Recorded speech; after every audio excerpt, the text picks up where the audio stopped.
What's good, me and this your boy Keith back at it with episode 4 of Next Stop Brooklyn Basketball Podcast. All about your boys, our boys, Brooklyn Nets, baby. This episode, man, I got my cafe with Delo aquí. But this episode, we're gonna talk small forward. So we're going down the line from 5, 4, 3, 2, 1 of free agency, what the future may hold for this season, and whatever the case may be. This episode is gonna be focused around the three, and although there's not much, it's hard to focus around the three. There's some key what ifs when it comes to the three position for us, and of course, as we know, the what ifs is circled around Kevin Durant. But for the most part, we're gonna talk threes. We're gonna talk a little NBA Finals. We're gonna talk Brooklyn Nets basketball. Like I said, we have 1% everything else. So a little bit of this, a little bit of that. Also, I got Nets gear coming in and kind of put behind me. Probably be relocating soon. So you get a little bit of different backgrounds here and there. But I got another hat coming in. I got some Nets shirts coming in. Lost a lot of weight. So boom, boom, boom. You know, I'm gonna really jazz this up to make it look like a Nets podcast and not a Mets podcast all over 42 and 23. So, with that said, let's get right into it. So, first off, I want to talk about these NBA Finals. I said season 6. I really thought the Celtics were winning at 6, but I wouldn't have been surprised if the Warriors won. I didn't think it would have been either way. Just a one team and no team type of affair, if that makes sense. Like I never thought the Celtics would blow them out the water. I thought it would be in a competitive series, which it was. But at the end of the day, the C's came up short in the clutch. And the Warriors, man, that's a well-coached team, a well-developed team, and Steph Curry, that man put another. He added one for the legend status, and I think now whenever you talk greatest players of all time, he has to be in that conversation. Not only just one of the greatest 3-point shooters of all time. The man did his thing, and that's I don't think anybody could take that away from him, because the question was, could he do it without KD? Although they won without KD, but can he do it without KD? And he did. And shout out to that whole organization and watching the finals. So, like, I'm just rewind, like, I watch basketball. I'm into basketball. I do love basketball. But, like, when it comes to seasonal-wise, if the Nets aren't in it, I'm all about the Mets. So, with the finals, I've been in and out. I've had it on like, playing it on my phone and watch the Mets game on the big screen. Wherever I'm at, or if I'm at work, because I work overnights usually, I just, I just have the Mets game on my phone. But I tune into what's going on. But I had a chance to catch more finals games than I thought I would this year. Due to the timing, and it worked out my schedule. And just watching the finals, man, just seeing, Tatum, Brown, looking at Smart, and then you see Williams for the C's, and then you go over there, you see Draymond Green, Klay Thompson, and Steph Curry, and Andrew Wiggins, and it writes that there's a tale to be told from this finals. And remember, we entered an era of super team when it was the LeBron, the Wade, the Bosches. It was the Heat. The Heat were the super team, and everybody was trying to beat the Heat because they were the super team. And we had an era of that, but this kind of signifies that era is dead. That era is over. It was nice while it lasted, although I hated it. At the end of the day, now we're back to being about drafting, developing, and finding the right pieces that fit. And I think it's a tale to be told about the Nets, because, as you know, if you watch the first episode, if not, go check that out. With the first episode, it was pretty much, I expressed how much I dislike how Sean Marks went about this whole demolish of the team, to rebuilding, not even rebuilding the team, but to doing what he did, because we lost everything. We lost everything that, as a Nets fan, if you were here in the beginning, you were waiting for this. You were waiting for this point. You know what I mean? You was watching the Marshawn Brooks and like cross your fingers that Marshawn Brooks was the next best thing. You know what I mean? You were watching the RHJ and hoping RHJ was like the next best thing, and he take that next step. Although all he really had was a mid range jumper, if that. But he showed flashes to where he could be a slasher, but it just never came together. You know, you had the hopes that D'Angelo Russell, when D'Angelo Russell was was an all-star for the first time ever in his career, that he turned his career around under Kenny Atkinson, and we had a one guard for the future, or a two guard because we had Spencer Dinwiddie who started just showing up and doing this thing. You know what I mean? We had so much that was built. We had the draft picks. We had the Jared Allen. We just had everything in the wings waiting, and I know I feel like a broken record when I say this, but the Nets sold their soul once again, the same way Billy King did. It's the same. It's the same. I feel like this might be worse than what Billy King did, right? Because when the New Jersey Nets were moving into Brooklyn, there wasn't there wasn't what we had in Brooklyn. So, for example, when the New Jersey Nets moved into Brooklyn, they wanted to compete now because they moved into Brooklyn. They wanted to steal the back pages, so they sold their whole future for playoff teams. And at the time, I think every Nets fan, Jersey into Brooklyn, Brooklyn Nets fan, including myself, was okay with the moves. It was like, well, the picks won't pan out, but we have a chance to do something now. Granted, we got an old Paul Pierce, we got an old KG, but and we still had Darren Williams, we had Joe Johnson, but I was confident with that squad. I enjoyed watching that squad. Um, and we still had Brook Lopez, who started gunning it from the three, you know what I mean? And I was like, you know what? I'll trade a future away for a ring now. And we had a tight series with the Bulls that was back and forth. Hate the Chicago Bulls, but we had a tight series, and we had a budding rivalry with the Chicago Bulls at the time, and it was just it just didn't happen. It didn't happen, and then we turned around, we watched the Seas do a rebuild with all our picks, and we were just in the dark for a long time. Some dark years, man. I remember there was a picture of five guys, and everybody was like, "Who are those guys?" I got to get the names. I was trying to think about the names off the top of my head before I did this, but I've been drawing a blank. But for the most part, it's we rebuilt the right way. Sean Marks came in, he reset it the right way, and Kenny Atkinson came in and he coached the team how he wanted to coach the team. And granted, we were 3-point shooters more than anything else, but Kenny Atkinson had this team performing, he had this team won. And guys, I know that the past is a past. I get it, but I'm just speaking on the finals, and it's bringing me back to now. So, like I said, we go out after going 42-40. We're a stretch four away. We're in my mind at 42-40. We needed a stretch four for sure, and possibly Jimmy Butler. We needed a 3 and a 4, in my opinion. But I think the stretch four was the most important part, and my biggest thing was go out, get Tobias Harris, whatever. But anyway, we don't get that. We don't get that. Instead, they go get Kyrie. And then it's like, okay, while Nets fans were rejoicing, I'm sitting here, I'm just like, why? Why did we just go get a position that we didn't need? You know what I mean? For a guy who went to the Celtics, and granted, he's a good player, he had personal issues with the Celtics. By the way, if you hear things in the background, it's just my son playing and all that good stuff. But it's an unfortunate, and I'm just saying, I'm like really just like I got the gears grinding, and then when Kyrie came, it didn't work out with Kenny because Kyrie is a him player. Kyrie isn't a superstars in this league play for themselves. They don't mainly play in the system.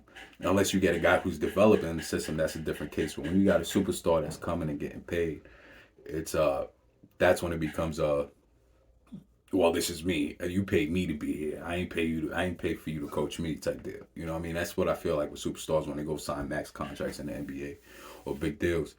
And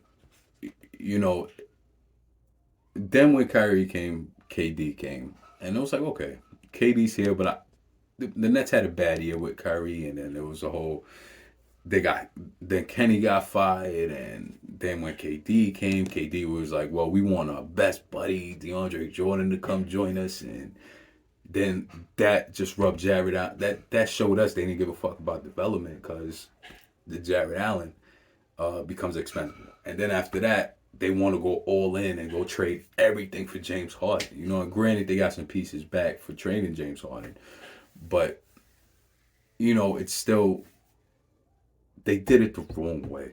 They did it the wrong way. And I know there's Nets fans that'll fight me. I know there's Nets fans, you're not a real Nets fan, this is not. They did it the wrong way. And this finals is evident of that, of what the Warriors have built, of what the Celtics have built. The Warriors had their pieces. They had their long-term pieces. And what they did was they flipped in. Granted, they had KD, because KD wanted to go play on the team that beat him, of course. And after they won, you know, he wanted to go be with his buddy, and he helped out by saying, I'll do a sign-in trade. But they already had the pieces. No matter what they did with KD, the Warriors would have still been winning. And what they did was they flipped that into Andrew Wiggins, who was kind of on his last leg of like, is he something? Is he not something? And they made him something. Steve Kerr and that system made him something. And that's key to coaching in the NBA. And this is why I say, when you look at the Andrew Wiggins situation of how he became something with the Warriors, although we saw flashes in Minnesota and stuff like that, now wherever else we went, he just never put it together until we went to Golden State. And that's why I say, when people talk around, they're like, oh, you know, well, Kenny Atkinson and what are these guys doing now who left? They're not even really doing much. And the truth be told is that the truth be told is that they were system guys. It was a system and a culture that was being created. And that's what's happening in Golden State. You know what I mean? So my son's just like busy throwing stuff. He doesn't know his dad is recording. But anyway, but yeah, so it's just, of course, it's just a tale of what I've seen, and it's just so heartbreaking, and as a Nets fan to see it and to go through this again. And now we're in a situation where Kyrie, we don't know what he's gonna do, because he wants a supermax, but in reality, I think any fan in their right mind doesn't want their team to sign Kyrie to supermax. Maybe a year deal, whatever. But the guy's not in his right mind, personally, in my opinion. You know what I mean? Everybody's individual. Everybody got their own personalities. I get it. But when you're making millions to play a game, and then you're taking hiatuses, and you're talking about you need to take a week off for personal, whatever, and but you don't even stay in contact with the team, and then you're trying to be all Mr. I'm for the people, COVID vaccine, but the chance you get to play, you go and play, and but forget to even mention the other guys, my brothers in EMS and you know, fire and PD and all the older city workers who haven't got their vaccine and still out of work. You don't sit out for them. You just show how selfish you are, and try to make it about them to make it seem like you're fighting the good fight. But in reality, you're not. You're not fighting a good fight. You just doing whatever you want to do, man. Because when you make millions, you can do that. You can afford to do that. So I keep ranting about Kyrie, and I apologize. I'm really annoyed by that guy. But you know, you have that, and then now we have the KD situation of, well, is he gonna stay without Kyrie? Does he want to go? Like, if that was the case, granted, I know you came here for your buddy, but the thing I would say about KD that bothers me is that you have a chance to build a legacy here. Granted, it's the Brooklyn Nets and not the New York Knicks, meaning we're not the priority of New York City when it comes to basketball, and I completely understand that. Still would be considered a New York legend if you win championships in Brooklyn, and still, like, it just makes the blow of losing so much that much easier, as if when you win a championship. Because I think we could all sell. I think a finals championship buys you like 8 years with the fans. It feels like I say at least 8. For me, I say buy me like 6 years. You know what I mean? Because I know you spent a lot, but so now you gotta go to rebuild mode. You gotta do this, you gotta do that. We're not keeping these guys forever. Like, a championship buys you 5 to 8 years. 2 championships buys you a decade. You got a decade to kind of like get things back together. 3 championships, whenever you come back, It's all right, because not many fans experience, you know, more than one championship in their lifetime with their favorite team. unless you're a Warriors fan apparently, or Lakers or Celtics fan. But whatever. At least you're not a Knicks fan. But anyway, it's like I said, man. I just feel like I just wanted to point that out of the cautionary tale of what the NBA now can we call cautionary, but what the NBA is becoming again, what it's reverting back to, and it's becoming draft, coaching, development, hard nosed defense, role players, and that's what the NBA is going back to. And the Nets are still living in the Heat era. Sean Marks is still living in the Heat era. You know what I mean? And that ain't it, fam. That is not it, to keep it a buck with you, man. And like you look at the Mavericks. The Mavericks just went out and they traded pieces for them boy from Houston. I'm drawing a blank. I think Christian Wood, but a piece that they needed to help out with Luka, man. They needed a big man. They needed a five out there, and they did that. You know what I mean? And but they're building. They had their core with Luka and company, and now they're putting in pieces. You know what I mean? They're putting in pieces. There isn't no super team because they're building. They're building it up together. And then like Milwaukee with Giannis, Middleton. I know they've added, subtracted, whatever, but it's not a super team. But it's pieces. It's a system they built up. You know what I mean? And I think that's what Nets fans need to understand. I feel like a lot of Nets fans don't want to understand that because it's super team or bust. And I'm in the minority of saying, break it all down, say you fucked up, do a fast rebuild. And when I mean fast rebuild, I mean see if Kyrie want to do the sign and trade, boom, sign and trade. See where KD want to go, boom, send him there. And you get so many pieces back just for those two guys. And like I said, guys don't want to hear that.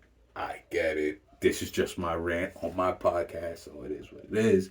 But in a perfect world, I want KD without Kyrie. But in this world, I know KD doesn't come without. KD doesn't come without Kyrie. And so it's interesting. And there's still been no contact. There's still no what are they gonna do. I think, like I said, June 29th is the deadline to figure it out. So it makes the offseason really murky. So, with that said, we could go ahead and break it down in the free agency and trades and all that. I sip this coffee. So, as I said before, my five. If you go back on my episodes, I talk about the 5, the 4, 3, and I'll recap on all. So when I spoke about the 5, I spoke about the possibilities of with the Kyrie and without a Kyrie. That's kind of where I'm going with all my lineups, and probably the one if we trade KD. So, I think the KD trade, if that happens, Phoenix is a possible landing destination for him, but I don't think KD gets traded. I think the Nets are going to do everything in their power to keep him, but not keep Kyrie. So, with Kyrie, I want to see Andre Drummond stay. Without Kyrie, that gives us some money.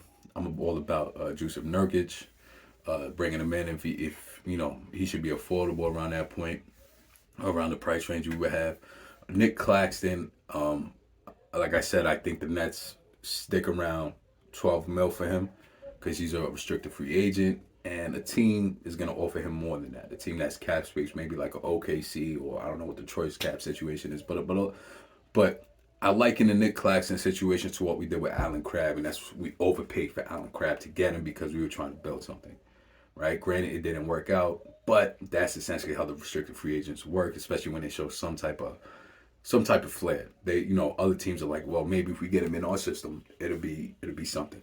So Nick Claxton is a wild card. We have Daron Sharp also, but I'm a fan of Andre Drummond. I've always been a fan of Andre Drummond's game. He's a 20-20 machine. Granted, not a 20-20, a double machine. Granted, it's only 10 points, but it gets you 10 points and like 20 boards in a game. And I think at the 5, that's what you need. You need a guy who play defense, a guy who block, a guy who go up and get those dirty reads when you need those reads. So that was my 5 situation. Then my 4 situation was a little bit murkier, but I do see Ben Simmons, a healthy Ben Simmons, playing a 0.4. I think that's granted. I know he could man the one, but I think Ben Simmons at a point four would give us so much more because he becomes an extra three. Great. I know positions are we're moving into a positionless game essentially, but you have a point four like Ben who could pass, who could slash, who could get reads. That's a quality guy. Granted, he can't shoot from the three, so he's not a stretch four, but a point four. And when I like in point four, I'd say if you watch the Knicks when they had that good season, um, what was it, the COVID year? I think I forgot, but Julius Randle manned the point four. And the point four is a nice tool to have because it gives you an extra guy to handle. You know what I mean? So I think that's who you go after for the point four. I know we're talking about Uncle Jeff coming back. I know I mentioned another guy. I'm like drawing a blank, but that's why you got episodes that you catch it on episode 3 where I talked about the forwards. So now we're going down to the 3 position, which is small forwards. And granted, I know if you play small ball, KD could play the 3 or the 4. I believe. Do you believe? I believe KD is immersed at the 3. So then now it is what's after KD. And I know a lot of Nets fans want to see Bruce Brown Jr. stay. So I don't know why that's such a hard name for me to say, but Bruce Brown Jr. They want him to stay.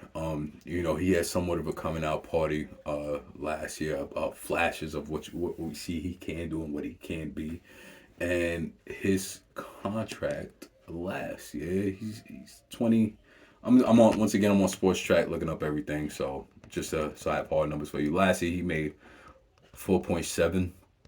He's a free agent this year, so we think he's gonna want. So, you think he's going to want to up that. So I think, around a 7, maybe a 2-year, $14 million deal. See how he does with that. Because if KD goes down, you have Bruce. And Bruce could play the 2 or the 3. And then we also have Joe Harris coming back. Joe Harris command 3. There's not much in free agency with the 3s this year, which is something I wasn't expecting to see. But easy free agents coming up for 2022. 2023.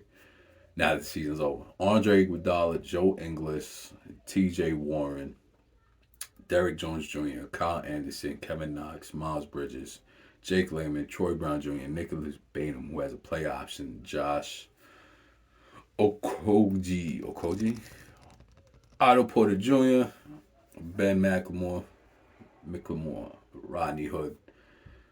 Pretty much that's pretty much it. There's others, but none kind of worth talking about. Understand we don't have a draft pick, so I think being that I think the 3 is the most solid position on our team right now, without trading KD. So we're gonna do this episode without trading KD. We're not gonna talk about trading KD. I know we mentioned it about the hard restart, but we're gonna pretend that KD's gonna stay. Because the reality is, if we trade him, I think it's for a place where we get a haul of first round picks back, and maybe we do go ahead and get the 5, maybe like a DeAndre Ayton, attached with half the Suns roster, or maybe a Rudy Gobert. Even though I think KD has to sign off on the trade, of where he wants to go, but yeah. So there's not. Miles Bridges is a restricted free agent, so I think it depends on, like I said, this whole kind of depends on what happens with Kyrie. So if I'm the Nets, I gotta understand that, KD's 34 years old. Granted, I know guys play to their older ages, and KD look like he hasn't had to step, but his body's gonna continue to break down, and it's things you gotta consider for that. So, I mean, as of right now, I'm looking. We got Bruce Brown. We got Joe Harris. I also know Bruce Brown mainly is at the 2, but these guys, but it's a positionless game, so shit could be switched around. Maybe an Otto Porter Jr. on the minimum. It could be a guy we can consider if we don't bring Bruce or Joe back.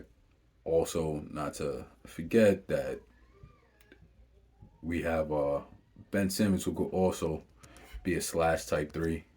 Even though I think his best position would be at the point 4, but he's another guy that could slot in. And I think that's the beauty of a healthy Ben Simmons is while he doesn't have a 3-pointer, he's a guy who could play the 1, the 3 or the 4 for you, and in the right system, he'll be okay. I don't know if Steve Nash's system is the right system. I don't like his system. I think Steve Nash is a trash coach. He's not that guy, but that's just me being still mad about Kenny Atkinson. And shout out to him for getting that deal in Charlotte. You know what I mean? But Miles Bridges is a restricted free agent, so he's not going anywhere. Kevin Knox, a restricted free agent.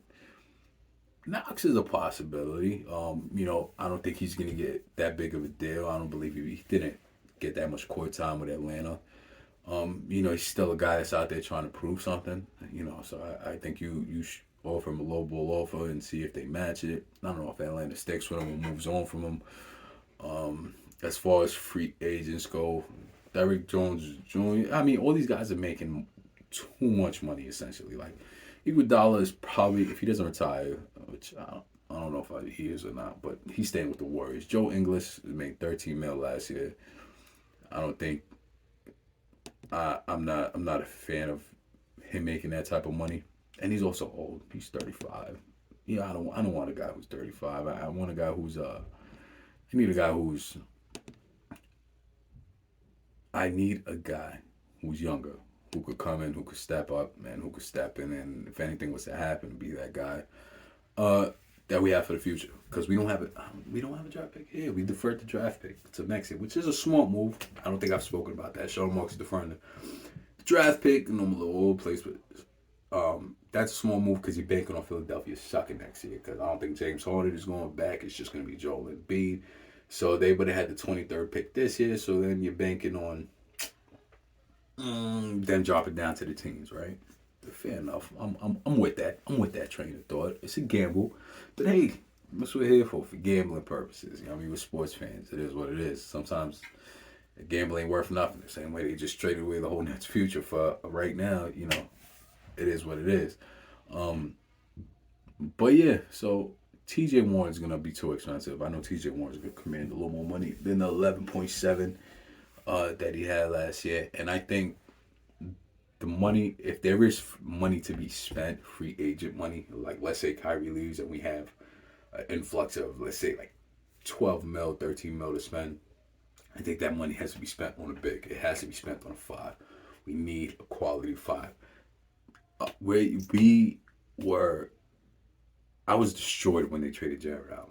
Destroyed, because Jared Allen, oh my God, I can't say enough good things about the fro, man, but Jared Allen was that guy, you know what I mean? And we've sorely missed that presence since. DeAndre Jordan is trash. He hasn't been good since God knows how. But like I said, before I think Montrezl Harrell was just popping in my mind. But we need to find a 5. We need to spend that money on a 5. So whether it's Nurkic, whether it's Montrezl Harrell, I think it's keeping Andre Drummond and paying him on a 2-year deal. I think those are the routes you have to go when it comes to spending money. So when you're looking at the 3 position, being that you have KD, I don't think that's a position you spend much money on. I think maybe that's something you could trade back into the draft for. Maybe trade a piece for him, for depending on what we do with the 5 position. But I know the draft is right around the corner. But yeah, so I mean, out of this list, I think if we have Joe Harris coming back, he's going to be healthy. Joe Harris can play the 2 or the 3. And then we have, like I said, Bruce Brown is another one who I think they keep. I think they like him. I think he fit in. As the season went on, he did more and more things, more and more good things. But Otto Porter Jr. is a guy I think is a sleeper who could, and these are his numbers. These are his numbers. I'm looking at his numbers now. So his average, these are his averages. He gives you about 10 points a game. Gives you about, how many reads? 5 reads a game. His field goal percentage is about .47, 47% clip. 3-pointer at 39% clip. Free throw at his 80% clip. So, he has a good sample size. He's been around for a few years. And I don't think he's going to command the type of money that would kill a bank, and I think he's a guy who could fit in and also play, bump up to the 4 if needed, but predominantly a 3. That's a guy that I'd really could like to see to come and play Brooklyn, especially coming from a situation where he just won the championship with the Golden State Warriors. That's a good experience to have, of just being in that situation. Not that you contribute much or whatever, but it's being in that situation and seeing what it's like to win and be around all these guys. Have another winning mentality, and he's only 29 years old. He's only 29 years old. So I think,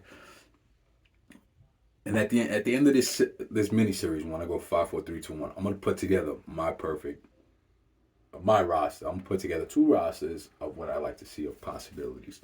So, but I think Otto Porter Jr. If you let Bruce Brown walk, you still have Joe Harris. But Joe Harris is more of a pull up guy. I'd go to Otto Porter and be like, yo, what do you want? Like you made $3 million last year. You made the vet minimum. What do you want to do this year? You still got some proving to do. You want to just try and win the championship again, as if Golden State doesn't bring him back. We all know that's a possibility. But that's let me see his career earnings. But yeah, that's definitely a possible thing, and. Yeah, he's a guy. He made some good money over the course of his career, and he made good money with Chicago and Orlando when he was getting traded around. But he gets moved around too much to kind of command that type of deal. I think the player that the Wizards drafted isn't the player that they expected. So if he's affordable, and affordable meaning, that's $4 million off the books with Bruce Brown. It depends on the player option. Also, Patty Mills, if he picks up the player option, which I think he will, because I don't think he's going to command that money anywhere else at this point in his career. He's another guy you could throw and say, yo, give you 2 years, $10 million to kind of prove what you want. You know what I mean? I'll give you 1 year. Give you 1 year, $5 million. I'll give you Bruce Brown's contract. That's 2 more than what you make. I'll give you 1 year, $5 million. And I think he's a solid fit in behind KD. So far, 5, 4, 3. I believe I had. I'm trying to think off the top of my head because I wrote it down somewhere. I don't have it with me, but so we're talking. My number 1 pick, Andre Drummond, stays. We're gonna do this without Curry for right now. Andre Drummond stays. At the 4.4, we have Ben Simmons. Possible as a guy who played the 4 or 5. We see what Montrezl Harrell wants. If not, there's other options. I think I mentioned in episode 3. There's a lot more of the options at the 4. So at the 3 we have KD, and then we can have Otto Porter Jr. coming off behind him. That's kind of like a depth piece. So, like I said, a lot of this also depends on what they do with Nick Claxton. Because Nick Claxton's gonna get around $12 million. I think that's projected. He might get more. So if they let him go, that's money off the books. They let Kyrie go, that's money off the books. If Bruce Brown is money off the books, and they might even try and flip Joe Harris. I know we're all Joe Harris fans. I know the guy came up with us, but there's a chance that might even happen because he's making $18 million a year, I think. So if that frees up money, there's a lot of options. I think the Nets put themselves in a bind, and this is one of the more difficult off seasons that I had to kind of dissect as a fan of like what we're gonna do, and usually it's kind of straightforward. But now there's just so many variables that I feel like I say in every episode. But with that said, like I said, Otto Porter Jr. is kind of my go-to guy. That affordable contract. If we don't bring Bruce Brown back, if we do, then and we have Joe Harris kept, I think the 3 is kind of solved. So I appreciate you guys watching. Next stop, Brooklyn basketball. Nets podcast, where it's all about the Brooklyn Nets and a little bit of this, a little bit of that. Shout out to all my Mets fans who are watching this, and the Nets fans also, 42 and 23. That's wild. Shout out to the Golden State Warriors fans. If you just happen to be watching the Brooklyn Nets podcast, that's a big dub, man. That's a dynasty over there, and probably one of the greatest teams one of the greatest franchises that we're witnessing in modern day. And they did it right. Shout out to, we don't like to say it, but the Boston Celtics, because, we give it where it's at. Boston Celtics, they did it right. They built up right, and they're going to continue to build right, and they'll be there. Hopefully, we'll be there next year and not getting swept by them with a better team. And, what I need from you guys, I just need you to hit that subscribe button. I need you to hit the thumbs up button, and I need you to share it. You know what I mean? I'm still trying to figure out how to work this out. I got the little mic. I think I figured that out. I'm still trying to figure out the video editing stuff. I'm kind of doing everything from my phone. But as I get more and more into this, I figure out more and more. I'm going to do an episode with a Knicks fan. I think when I'm done with this series, he's a big Knicks fan, so we'll talk New York basketball in general, New York and Brooklyn basketball in general, and just NBA in general. So that'll come up in a few episodes. But, we got to finish this, so now we got the 2 and the 1 left. So we'll do that. But yeah, man, hit the subscribe, hit the like, show love for you. Boy, like I said, if you don't know me, my name's Keith, A-K-I-F Rodriguez. Been a Nets fan since the beginning of the time. Actually, I'm not gonna lie, I've been a Nets fan since J-Kid, and it is what it is. And like how kids grow up. I was 10 years old. Oh, J-Kid, Nets are winning. Fuck the Knicks. You know what I mean? That type of stuff. So, yo, it's real. I love doing this. I'm gonna keep doing it. Hopefully, this podcast becomes something where it's like, oh, you become, where it's like, hey, you want tickets to come be, one of these sports courtside guys or whatever? Like, yeah, man, let's do it. I work at EMS. EMS is hard enough. This is kind of my outlet, is talking sports, and I love the Mets. I love the Bills. I love the Nets, and the Brooklyn Nets always have a special place in my heart. And I was there for 12 wins. I'm here for now. I'm here for the bullshit that's going on now. You know what I mean? I didn't like the whole Kyrie thing, like I said, to nauseam, but so I kind of strayed away. I watched from afar, but I'm back. I'm here. I'm here to talk Brooklyn Nets all day. Wait till I got a Nets flag coming in. I got more Nets gear coming in, so there's gonna be a little more Nets stuff and not Mets stuff. I moved the Mets flag over to this wall for now, like I said, and locations might be changing soon. So, I have this for a little bit, probably for a few more episodes, probably a lot more episodes. But if you ever see different backgrounds, it's just traveling the world, baby. That's all. So one love, like, subscribe. And if you ever want to talk basketball, just leave a comment. I don't know what my comments have to say, but trying to figure it out. But leave a comment somewhere. This is episode 4, man. We're on a good run so far. We're on a good run, so we're going to keep that run going, baby. Hey, let's go Nets, baby.